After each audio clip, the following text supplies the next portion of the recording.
Assalamualaikum warahmatullahi wabarakatuh.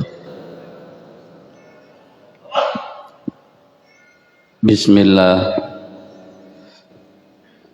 Alhamdulillah wa syukrulillah wa nikmatillah. Allahumma salli wa sallim ala sayyidina Muhammadin miftahi babi rahmatillah adada ma fi ilmillah salatan wa salaman bidaiman bidawamil mulkillah wa ala alihi wa sahbihi wa mawala.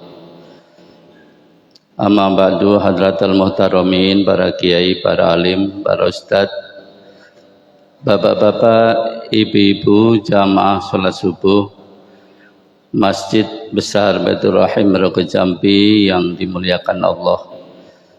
Syukur alhamdulillah, salawat dan salam kita sanjungkan keharibaan Rasulullah Muhammad sallallahu alaihi wasallam. Kita masih istiqomah untuk mengikuti dan melaksanakan khususnya berjamaah salat subuh yang dilanjutkan dengan kegiatan dan agenda rutin setiap Ramadan oleh Masjid Takmir Masjid Besar Baitur Rahim Merauke Jambi, yaitu mengikuti kegiatan kuliah subuh. Agenda ini memang di samping agenda rutin juga sebagai media untuk menimba ilmu. Dari forum ini kita mendapatkan pengetahuan, minimal menjadi bekal kita, dan ini merupakan nasihat yang sangat berharga dan bernilai apabila nasihat-nasihat yang disampaikan oleh para ustadz atau pengurus takmir yang mendapatkan tugas, sehingga bisa kita amalkan dalam kehidupan sehari-hari. Momen dan saat penting seperti ini langka karena di masjid ini hanya dilakukan 1 tahun setiap pada kegiatan bulan Ramadan. Sebab nasihat itu sangat penting karena nasihat bagian dari agama. Rasulullah Muhammad SAW dalam salah satu sabdanya menyampaikan, ad-din an-nasihah. Agama itu adalah nasihat. Para sahabat ketika itu bertanya, qulna liman ya Rasulullah? Bagi siapa nasihat itu ya Rasulullah? Lillahi wali kitabihi wali rasulihi wali ammatil muslimin wa ammatihim. Pentingnya nasihat, Rasulullah sampai menyampaikan bahwa agama adalah nasihat bagi Allah, bagi kitabnya, wali kitabihi, wali rasulihi, bagi rasulnya, wali a'immatil muslimin, bagi para pemimpin umat Islam, wal ammatihim, dan umat Islam. 5 pilar ini nasihat perlu kita camkan. Karena apa, Bapak? Nasihat itu adalah ajaran, bisa berbentuk pelajaran, bisa beranjuran yang sifatnya itu baik dan untuk memperbaiki bagi orang yang diberi nasihat. Karena itu di dalam agama Islam hak Allah menasihati kita. Nasihat-nasihat yang ada di dalam kitabnya, yang disampaikan oleh Rasulnya, ini adalah nasihat-nasihat yang perlu kita gali. Nasihat bagi Allah itu apa? Kita meyakini bersama-sama bahwa satu-satunya yang kita sembah secara hak itu adalah Allah. Karena cara mencintai, cara menyembah, bagaimana kita mengimani Allah Subhanahu wa taala, baik iman kita secara rububiyah, ilahiyah, dan mengetahui sifat-sifat Allah, asma-asma Allah, ini semua ada di dalam kitabnya.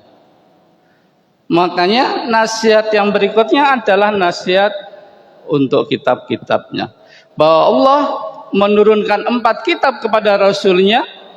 Ini juga harus kita yakini kebenarannya, dan kitab yang paling sempurna itu adalah kitab suci Al-Quran, karena kitab suci Al-Quran ini adalah kitab yang paling akhir yang diturunkan kepada Nabi Muhammad SAW. Bagaimana caranya? Kita belajar. Sejak kita kecil diajari bagaimana belajar membaca Al-Quran. Karena bahasa di dalam Al-Quran tidak sama dengan bahasa di lingkungan kita.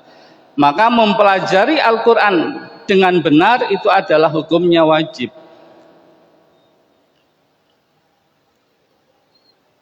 Tahu artinya, memahami isinya, kemudian kita amalkan dalam kehidupan sehari-hari. Bagaimana cara kita agar keimanan dan ketulusan kita itu sesuai dengan pedoman Al-Quran? Ya, melalui Rasul, nasihat Rasul, khususnya Rasul Muhammad SAW, melalui hadisnya, melalui sirah dan sejarahnya, itu wajib kita ketahui agar kita ketika mengamalkan segala yang berkaitan dengan nilai-nilai keagamaan, ajaran-ajaran Islam, maka sumbernya itu adalah sumber yang benar. Yang keempat adalah milik para pemimpin, utamanya pemimpin umat Islam, dalam hal ini para ulama, para kiai.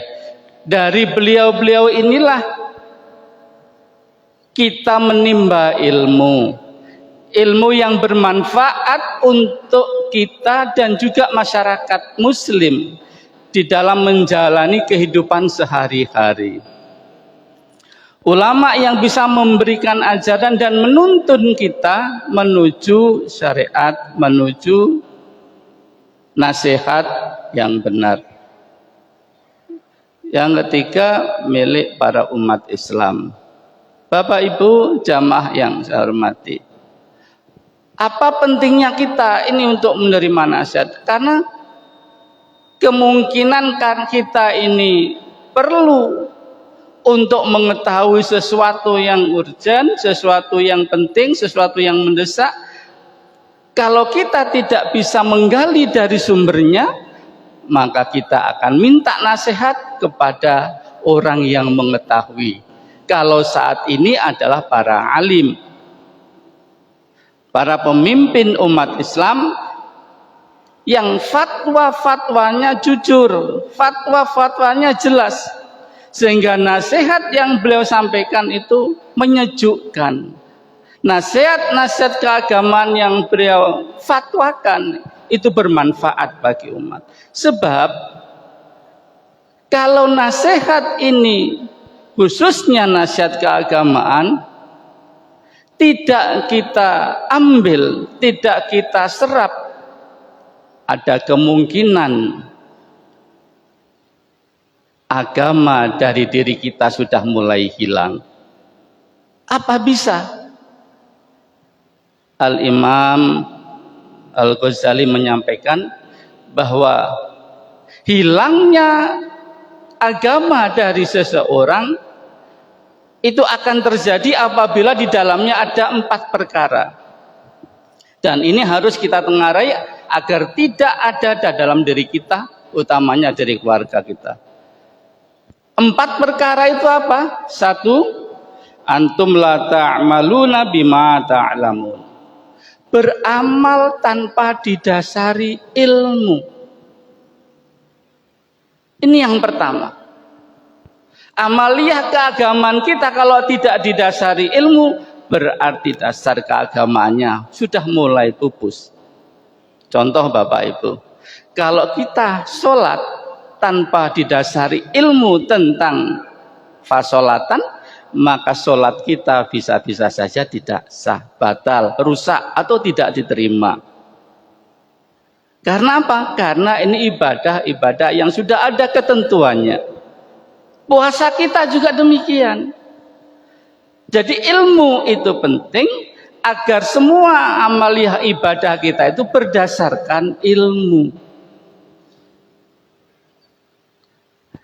Kalau beramal tanpa ilmu, rajin ngaji, tajwidnya masih belum sempurna, belum bagus, makhorijul hurufnya, panjang pendeknya. Lah ini penting. Karena agama yang kita anut ini sumber pedomannya sudah jelas. Jadi yang pertama, beramal tanpa didasari ilmu. Ya. Yang kedua, antum ta'maluna bima la ta'lamun, mengamalkan apa-apa yang tidak diketahui. Tidak tahu ilmunya puasa, mengerjakan puasa. Tidak tahu sholat, tidak mengetahui syarat rukunnya sholat. Makanya sejak kecil kita itu diajari ngaji di musola, di samping belajar di sekolah. Pentingnya itu bahwa apa yang kita lakukan pada saat ini itu adalah hasil belajar kita pada waktu kecil. Sehingga buah keagamaan kita itu bisa kita tunjukkan pada saat ini.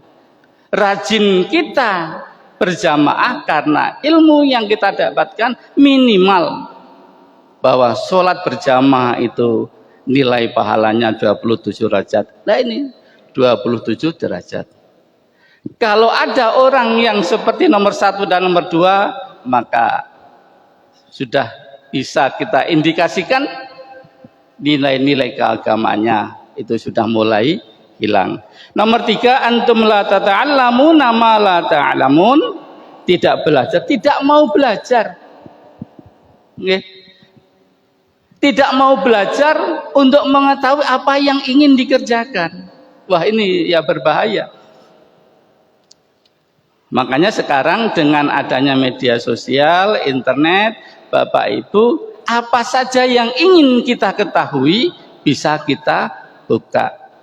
Tetapi ingat, beragam informasi, ilmu, pengajaran, pelajaran yang ada di media sosial itu harus kita saring, harus kita filter. Karena apa? Karena mungkin saja menurut kita itu berbeda pemahaman. Karena sudah bertebaran banyak pengetahuan di media sosial, melalui YouTube, ya, melalui TikTok, melalui WA barangkali, ya, melalui Instagram, Facebook.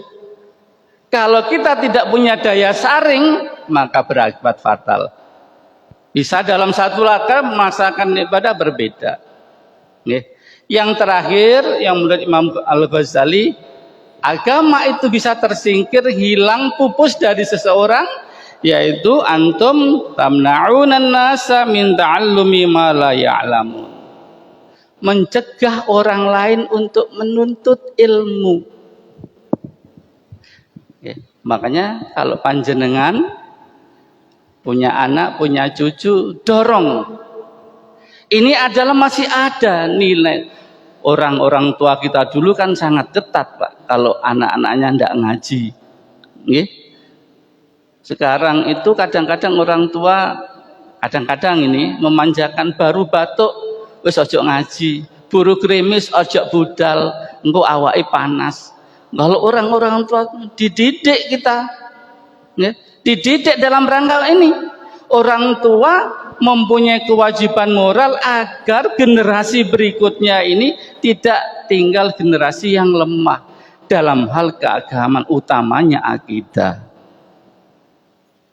Bapak-bapak, ibu-ibu, melalui forum ini dengan nasihat keagamaan kita petik untuk dapat dan mampu kita terapkan, kita amalkan agar amaliyah keagamaan kita, sholat kita, puasa kita itu berdasarkan ilmu, sehingga kebenaran itu, keyakinan itu tumbuh dalam hati dan ketenangan, ketentraman dalam ibadah. Itu 3 tempat.